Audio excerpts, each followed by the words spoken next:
Shyamsundarpur panchayat कोलीगड़ी grammar Jyotiranjan बारिक ओरफ पिंकू 32 वर्ष गत 3 वर्ष धरी फेरार थिबा बेले माणत्री अंचलर जैनिक नाबालिका छद्म नाम श्री को विवाह करी सोर कलेज छक निकटर एक भड़ा घरे गत किछि दिन धरी रहुता बेले गतकाली खबर पाई सोर पुलिस चढ़ाऊ कर उभय को गिरफ्त करथिले।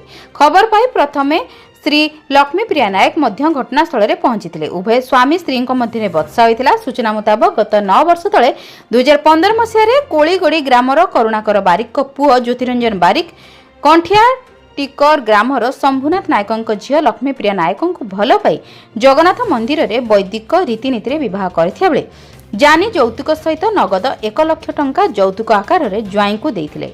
उभयंकर एक 7 वर्षर झीटी अच्छी।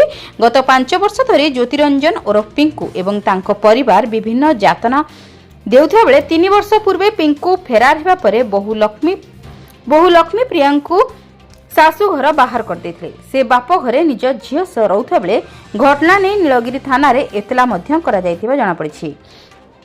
पिंकूंकर रंगीला स्वभाव को परिवार प्रश्रय देउथिबा कारणरू एही 7 वर्ष मध्य पिंकू 3 ରୁ 4 जण महिला को फसाई तांको सहित गुप्तरे मध्य विवाह करिथिबा एवं परे समस्तंको भूली जिबा तार चारित्रिक स्वभाव बोली स्त्री अभियोग करबा सहित एमिति पुरुष पुलिस हाथ में प्रमाण सहित धरा पड़िथिबा बेले ज्योतिरंजन बारिक को न्यायगत दंड निश्चित मिलिबा उचित बोली पुलिस प्रशासन को निवेदन करिसेंती।